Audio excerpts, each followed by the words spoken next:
yes, it's going on. I've not forgot to make videos about these maps, but one thing you might notice is that I don't make videos on those maps instantly after they come out when I've come up with a strategy or copied the other strategies. Because I want to give you a strategy that's actually viable for the world record and can not instantly be improved with a few small optimizations and another good strafe that's even better than that strafe route. So I just want to make sure that you get a good strafe route that is actually viable, that you could use to get at least close to the world record. And obviously I didn't point that out in the last video. Most of the strats that I am showing here are not from me. Obviously I've come up with some of them, but not with all of them. I've had a lot of help. Regarding Morocco, it was mostly from Levy 100, Sir Untouchable, and Ender. But there's other maps that other people have helped me with. And yeah, I can never only take credit for this myself. This is a speedrunning community effort and not only my effort. I'm just here to explain it. So we're gonna do the same thing with Morocco, and I'm gonna use my 106.673, which is world record right now, to explain this. So at the start, you want to start about 3 blocks out. I start about in the middle of this block and look a little bit diagonal because my first strafe is a right strafe. You could also start from here and use a left strafe. That's completely up to you. Just depends on how you want to use your strafes. I would recommend saving your left strafe for a little bit later though, and we'll get to that in a bit. So you could also do a back strafe here, but I just like to do a right strafe because it just sets you up really well. I jump and instantly strafe exactly where the glass drops. That should make you land on about the edge of this yellow block right there. And then from there, you're going to back strafe right away. And from there, what a lot of people do wrong is they do 1, they do 2, they do 3, and they do 4 jumps before doing the strafe. But what a lot of people don't know is that you can actually do 3. So 1, 2, and then, oh wait, that's a little bit too less. But you can do 1, 2, 3, and then you can strafe. For that to work, you have to go not too close to this side, so don't hug this wall too tightly. It's not going to matter because you're going to strafe there in just a second. And if you hug it too tightly, you're not going to make it around the corner. So you got to get more distance towards this side so you don't clip into this block. So you want to make sure that you're actually on this block.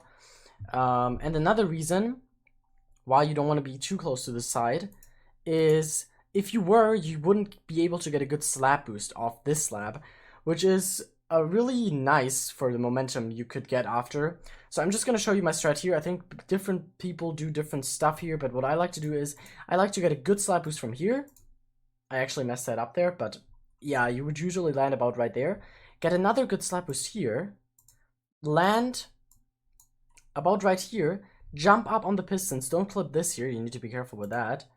Jump right here, get a slab boost here, wait a little bit, jump on this piston, turn around, and jump towards this side. This part might seem a little bit confusing to you. I'll show it to you in full speed again, but that's basically my breakdown. Slab boost, jump on the piston, slab boost, jump on the piston, and turn around. That's basically my version of doing it. After that, you want to get a slab boost of this slab. If you did the jump pattern exactly as I just explained, then you should be lined up well for it. Right here, you have to jump on the anvils. And what you might have noticed is that you might get stuck on the side of the anvil and kind of glitch in it. To prevent that, you just have to not land too far out on it, like not at the exact corner of it. Because if you do, then that glitch might happen to you. That actually, I don't think it has something to do with Revive. I think it's more of a Minecraft-related bug. But what I like to do here, you will also see me tapping my A key because after this slab boost, your momentum might be a little bit too good and you might over jump something here, what you of course don't want to do. So you might need to adjust a little bit. Just keep that in mind here. After that, you're lined up really well for the hat hitters right here. And what you want to do here is you just go on the pistons, spam your spacebar basically. And then what a lot of people do is they just move their mouse to the left. But it's actually completely unnecessary. You don't need to go further to the left. You can just keep going straight after you get the hat hitters here. Then, after you land here around this right arrow block basically, an important thing to do is just stop your sprint for just a second and start jumping again. What this allows you to do is you can jump perfectly around this corner, hug this wall really tightly, and jump perfectly around this one as well, and jump on the flower pots. And that's just, yeah, that's huge. Trust me, it's way better to just wait at exactly this arrow block right there. It makes the momentum after so much easier than if you would just keep jumping there. Then right there, you want to stop sprinting for a second, because if you would jump, you would just land right there, and that would be bad, because obviously you could turn already like here. So yeah, you stop your sprint there. Then you mostly have to go to this side to get a slap boost. Keep going here. Don't clip this block or this block here. This might be a little bit tricky. You can adjust if you need to. I adjust a little bit later so I get good momentum off the slabs. What I do here is I stop pressing my spacebar for just a tiny little bit and then start pressing it again. Yes, the stairs are kind of hard here, and I hate stairs with a hole in it. I can only say it's kind of luck based, and I don't really think that there's a strategy for it. What I do is I stop holding my spacebar for just a little bit, and then start pressing it again. If you fall into the hole, don't worry about it. It is really hard to get perfectly. After that, after those stairs here, when you walk into this maze, kind of, there's actually another jump that you can do. You could jump from here over here. If you wouldn't hit any walls, that would actually be faster.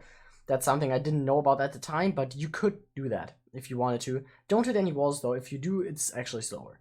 But if you don't, you're gonna land about right there, and that's gonna save a little bit of time.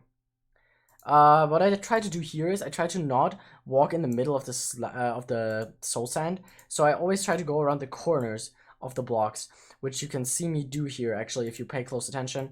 So I walk on the corner there, I walk on the corner here, I walk on the corner here, and then I walk on the corner here as well, so I don't get slowed down by the soul sand. Here you kind of have to be slowed down, so I try to start jumping before I even hit the soul sand right there.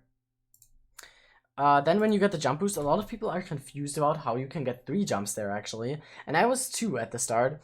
But the most important thing to notice is don't clip any jump boost blocks. If you do, you will almost never get a 3rd jump.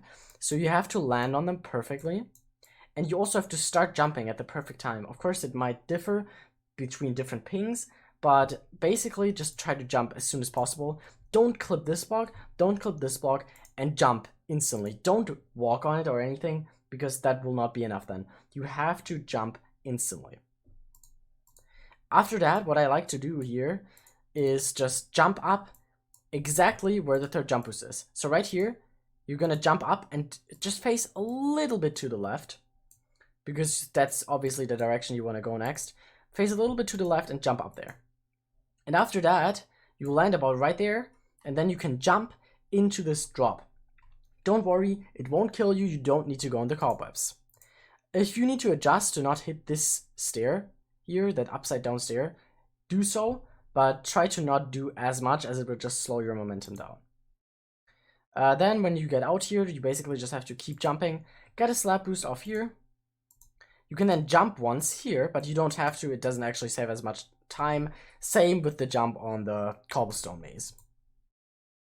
Then I go around here, jump once and twice, and this is a little bit difficult because the carpets are kind of preventing you from doing anything here. It's really difficult to not hit one, so you kind of need to practice this a little bit.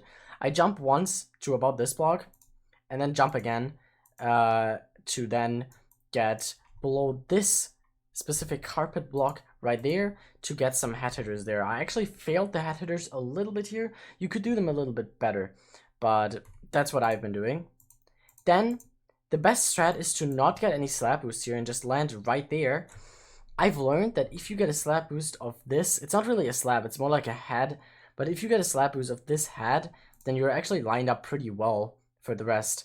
So you can just keep jumping here, and you're lined up really well for this slap boost as well, because you would like to get a good slap boost of these 2 things. Like, it's a slab and then a solid block, so you can get a double slap boost there actually. Sometimes your slap boost might be a little bit too good though, and you might overshoot the speed. What would have happened to me here. That's why you can see me pressing A right there, so I don't overshoot it. Then you kind of have to work with your texture pack a little bit. For the ending, To remember where you have to do your first strafe, I look at the pattern on the ground. So you can see this clay formation right here. So as I see these 5 clay blocks in a row, I jump up. So I see them and I jump up. And then at about the time that it takes me to jump up, then you can just strafe. Usually you should have your strafe back then. If you don't, then you were on a really, really good run. You can also jump a little bit later. I just noticed I jumped about right there. So maybe I'm just stupid, or I just did that wrong, but yeah, somewhere in this area you can usually jump between these 3 blocks. So I look at this clay formation right here. Either start here, here, or here. I think all of these 3 blocks are fine. Then you will strafe into this, get a jump, land about right here, do a back strafe immediately. Then you will do 2 jumps, land on the slime, land about right here. I think that's like the exact point between the slimes. Land about right there. Obviously press space so you don't jump up on the slimes. And then use a left strafe immediately to land on the green block, jump to this green block, then to the red one, and then to the green one again, and then you can just go into the finish. This strafe looks really difficult, but it's actually really not. You just have to know where to land on the slime and possibly adjust a little bit. You see I pressed my A key 3 times there. Yeah, I was a little bit scared of overshooting it, obviously, because I was on a really good run and I didn't want to choke it. But yeah, that's how to get a 106 on Morocco. I hope this helped you. I really like Morocco because its style is very unique and I don't really see it on any other map. I hope I helped you with this video and helped you get some of your times down on this map as well. Maybe get a personal best, even getting close to the world record. I hope you enjoyed this video. Again, please make sure to not only give me credit. This is a team effort basically, and a lot of other people are behind this, not only me. I won't be making more videos on the new maps in the future. Just give me a little bit to figure them out because it's really difficult to compensate all the new potential that these new maps bring with. Anyways, hope you enjoyed this video, and I'll see you in the next one. Thank you for watching.